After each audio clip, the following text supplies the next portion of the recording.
one spring grass, under one hankering smile of a moon, each by your lonesome, each with the other, lying on the cold ground, proving something. Thank you.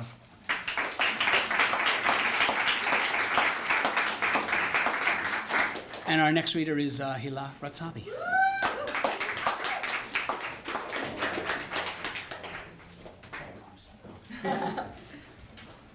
Hi.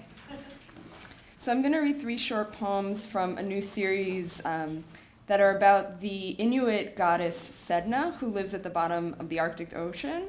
And this is also part of a bigger project about global warming. Sedna, the Arctic sea goddess. The men fashioned their bitch goddess into a fat girl, daughter of Anguta, creator god, angry dad. In every legend, your father throws you to sea. You cling to kayak, he cuts off your fingers, one by one. You drown. Your fingers grow tails, flippers, become seals, walruses, whales. Creature fingers sprung from sea blood. You leash your seals, hold back fish in your silky palm, till the hunters hunger so much they send shamans to wash and comb your hair. Only a man's goddess would lose use of her hands. Only a man's goddess would withhold food in exchange for praise. No wonder you rage at the bottom of the sea. No wonder you explode with hurricanes when man's heat sends you to a frenzy and you shake your stump of a fist at dry land. Sedna's lecture to the fish. I was meant to marry a hunter. They were all the same, except one dressed in furs, face hidden by a hood. Father chose him for me. I didn't want to go. He took me to a cliff, laid me down on animal hair, removed his cloak, black wings spread out. He brought me raw fish. I was cold all the time. I cried and cried till Father found me, took me away in the kayak. But Raven appeared in the sky, dipped his wing into the sea, causing a storm that shook and tossed the boat. That's when Father threw me to the water, saying, "Take her back, take her back," trying to make me a sacrifice to some pissy spirit of the sea. I grabbed the kayak, and then were the blows to my fingers, and then was the freezing feeling as each one broke off, first one hand, and then the next, and then the seals grew out of my fingers, and the whales, and then my legs shut tight, and toes spread into webbed flesh, and I was swimming fast down into the dark, and I wasn't scared. The seals were all around. The way their bodies twisted was like laughter. I went straight to the bottom and sat down as the sharks circled and the whales sang praises. Now everything is water, and the birds can't fly down here, and I like it when the shamans come to wash my body with fine sand. They pick out crabs from my hair, comb it with their fingers, untangle the dark knots. And the last one is called Sedna in Space, and it has an epigraph by the astronomer Mike Brown. Our newly discovered object is the coldest, most distant place known in the solar system, so we feel it is appropriate to name it in honor of Sedna, the Inuit goddess of the sea, who is thought to live at the bottom of the frigid Arctic Ocean. Sedna in Space. Now you're nothing but a dwarf planet at the edge of the asteroid formerly known as Pluto. Neighbor to demoted planet, atmosphereless, stunted. When the scientists ran out of Greek and Roman gods, they settled on you, big bad woman, as one tribe puts it. You are made of water, methane, nitrogen, ice, frozen all over. It takes you more than 10,000 years to orbit the sun. I want to place a blanket around your shivering surface, tuck you in, surrounded by stars. Where I'm from, we've released so much heat into the sky, it's burning us back. But I can't turn up the heat at your edge of the solar system, can't drag you any closer to the sun. From your corner, the sun is a wink of a star, so small you could block it out with the head of a pin. Just look what a nothing it is next to you, big girl. Thank you. The next reader is Garrett Burrell.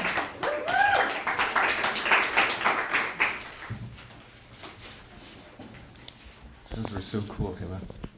Can't wait to read that book when you're done, actually. Okay, I'm just gonna read one. It's an ekphrastic poem and a ventriloquy. It's in the voice of a painting.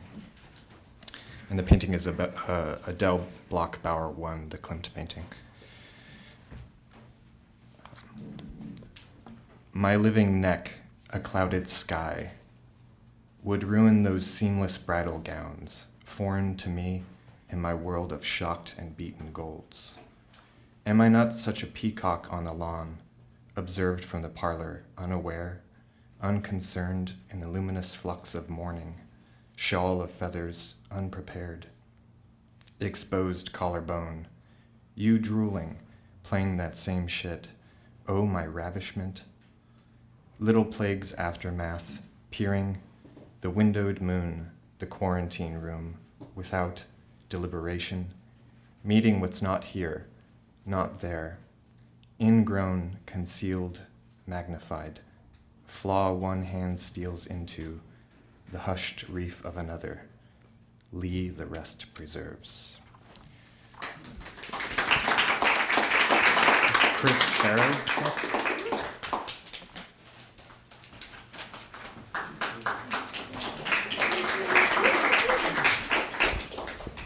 Hello. I usually sing this with a guitar, but I'm going to try it this way. This song and poem is called Buffalo Sentence. Buffalo, buffalo, buffalo, buffalo, buffalo, buffalo, buffalo, buffalo. I saw a human brain, it looked like a map.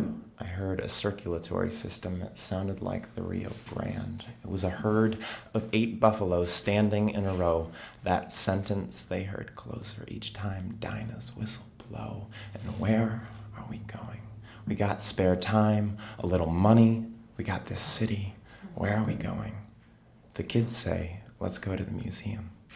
It's okay, I've got a map, we'll take the train. I want to go there too. Diorama, defunct animals asking, Dad, where'd they all go?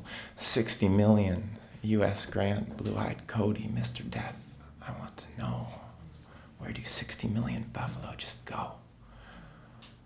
I've been working on the railroad. It's such a long road, long and silver. Man, he tells me where to throw those ties, how to pass my time away. And can't you hear the whistle blowing? We're all wondering where this rail's going, and man, only man knows where this railroad goes. But still, sometimes I want to go there too. Just one more mile. Right now, that's all I have to. One half pemmican fields, rotten fallow, 1/2 protein, 1/2 tallow. Rot this road, our golden meal, 1 part sweat, 1 part steel, bullseye, bullshit, blood stampeding, blue-eyed boy. For a nickel you could see him, bills and silver coinage, cavalry, boxcar bulls, buffalo bleeding, golden stock, and last stake driving, catching cows, catching rides, and Bill was handsome on a stallion ride and made his bullion tan my hide and go down, Moses, go down Dinah's silver road. Buffalo, buffalo, buffalo, buffalo, buffalo, buffalo, buffalo, buffalo. And the kids go out of the museum. I drive my last stake in. My sentence serves me quietly. The coal I burn with all my friends, hobo, buffalo, Dinah, sitting bull, 60 million nickels in my undertow, circumlocution, territories, and all my veins circulatory. We make a road that takes us where we want to go.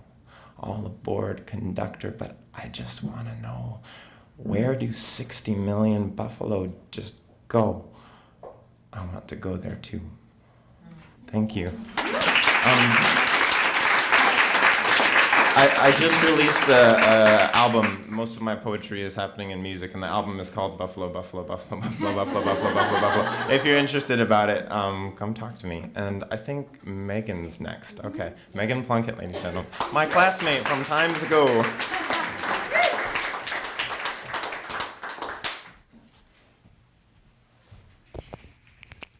I always feel like I'm in the belly of a ship in this room, and I really like it.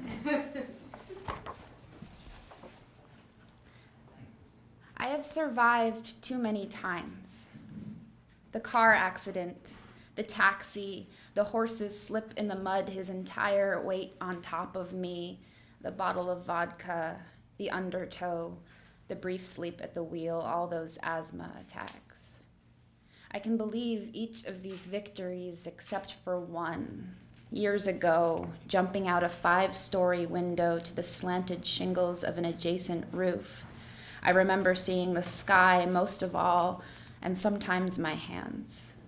I made it safely to the top, balanced on the narrow of that stupid building, arms spread like your favorite idiot. I don't understand why I do most things. This is most things. If there was a rotted knot in my brain, it grew in the center. Sometimes I think about this climb and the fear I forgot to feel floods over me. When I sit for too long, my back aches like it is broken, and I know I must have fallen. I'm still lying there on the grass, head split open, just a blood orange crushed on a sidewalk. I must be.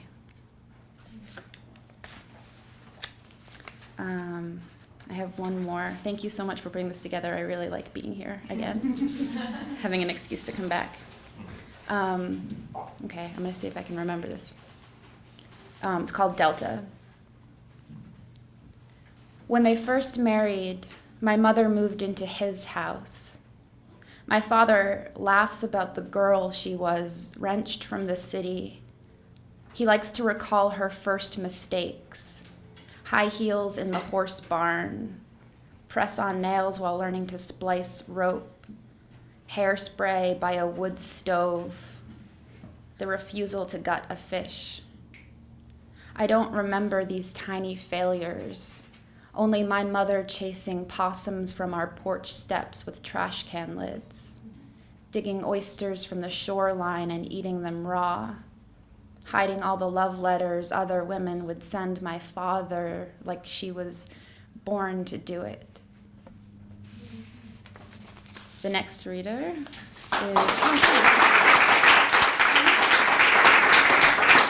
Bernadette McCormish.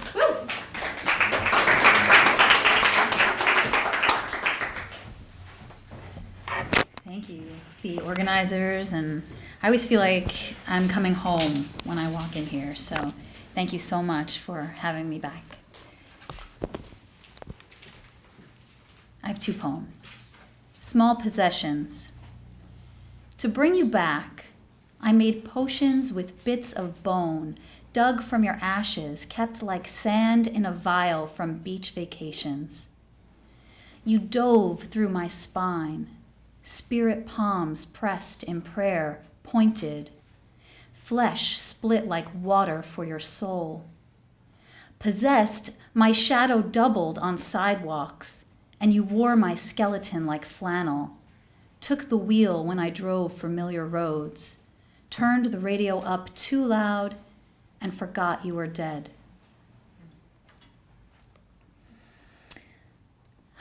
This next poem, The Gospel of Donna, is just sort of words of wisdom from my mother who's crazy. You laugh, but she really is, and I'll be having a contest later on whose mother is crazier, so if you'd like to join, we can do that. The Gospel of Donna. You think it's easy? If there's no toilet paper, use any towel you see. Don't play house with your boyfriend. A boy that pretty is definitely gay. Mount Vernon is the new Afghanistan. You shouldn't live in such a bad neighborhood. Why don't you stick a broom up my ass so I can sweep the floor while I'm doing everything else? Ass hair attracts men because it retains pheromones. One day, the tit fairy will come. A guy who eats spicy food is always gay. White Castle hamburgers are better than sex. Never use dark brown or black hair dye. It will make you look like a shoe polish head. Never get a tattoo or I'll beat the shit out of you. You can't eat fucking bricks. Lighten up, kiddo. Your best friend is gay. Australia is the Alabama of the planet.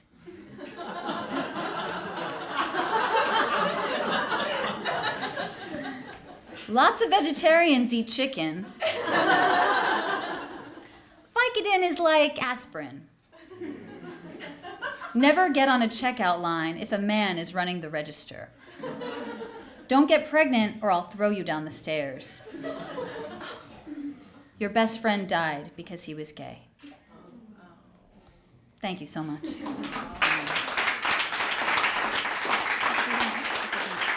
Forgot the program, I'm sorry. Oh, it's Claudia. Please welcome Claudia Cortese, my classmate and friend. Please welcome her. Thanks, Bernadette. Those were awesome. Everyone's poems have been awesome. I'm so happy to be here. This is like so cool. So, okay. This first one I'm going to read is called More Bubbles Where She Came From, and it's a persona poem in the voice of a girl who's a sex worker, and she also has blue skin and wings. Okay. At the saloon, I wear crushed coal, thick glaze of glycerin. I suck mints and glow sticks, all that cock. I marvel how unlike milk it tastes, how little it takes to make life. Not love or like, not even a quarter ounce. Men stare at my small wings, my blue tint skin. But when Madonna plays, beauty ribbons around me. I love Madonna so much. And margarita salt, and starlit alleys. I love money too. When your folks fear their bluish girl and your brother humps everything, money is more than green notes. It's escape. After work, I walk the long way, a geometry of gold squares on each building, lit and silent stories. I imagine airy sweets and flutes of champagne, a lover in each time zone. I could fly home, but crave concrete's hard kiss, its little clicks on my heels. The tub's moldy musk perfumes my bathroom. I soap my spidery skin, remember the rainbow sheen that broke at a finger's flicker. I'm gonna read one more shortish poem and then I'll be done.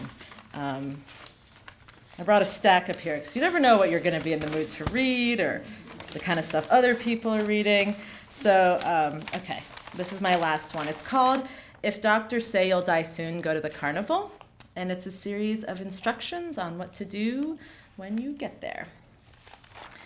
Salt the mermaid scales, lick fin to dorsal. Wavelets will curl like fingers at the tank's rim. She'll sing you a song of shipwreck and pirates and the buried treasure of beautiful boy bodies. Hide your palms in your pockets. Don't look at the crystal ball, milky, cataract. Some secrets the world is meant to keep. Plant tulip bulbs along the hunchback's spine. Climb the Ferris wheel. If a rough bloom of red reaches you, caress its velvet head. Finger the dirt at the tent's edge. It glows. Choose the apple with one green eye, one blue. Bite its caramel skin, eat its flesh. but leave the eyes untouched. Star petal and sky shine, violet dusk will bruise your insides. Crawl beneath the stage, share a bowl of lizard tail stew with the troll who lives there. Don't be afraid. Tell what ghosts you. Thank you so much. Dylan Debelis, isn't that? Oh, Debelis, sorry.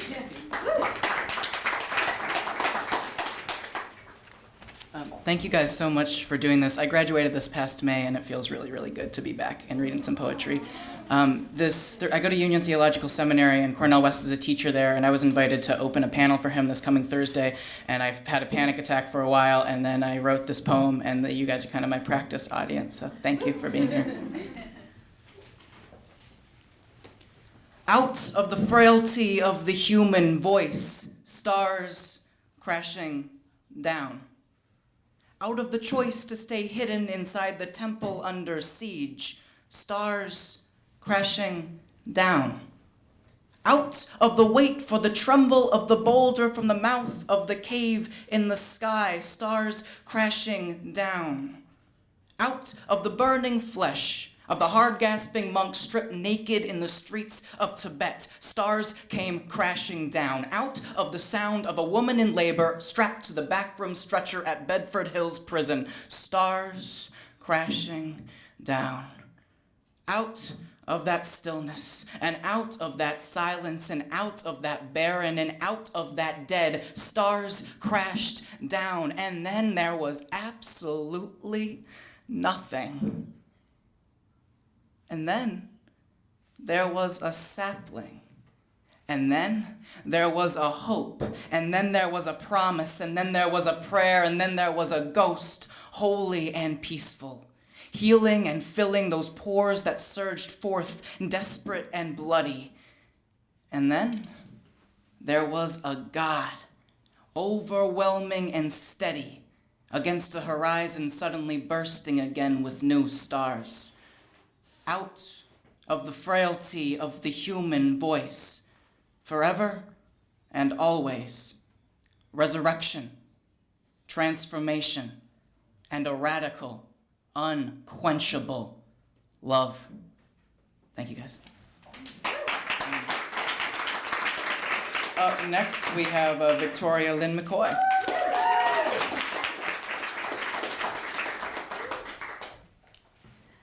It is really good to be back.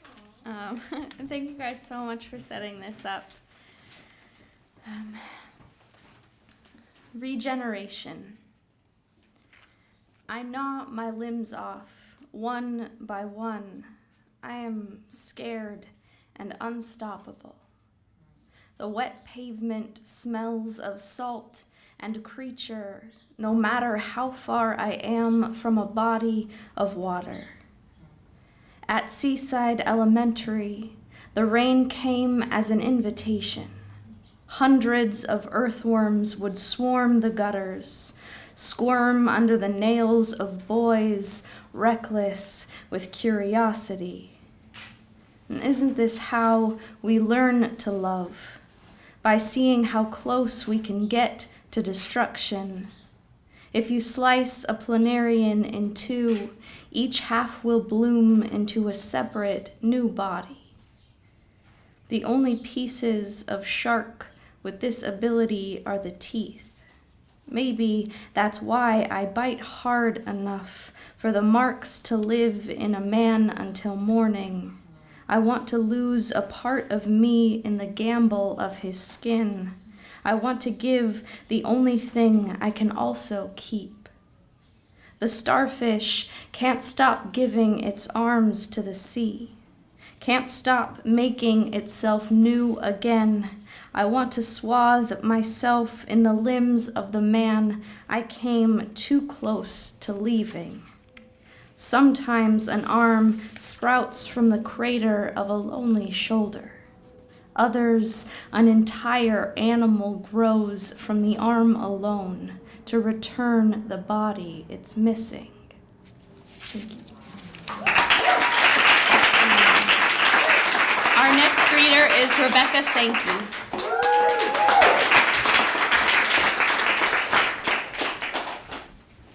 This is so great.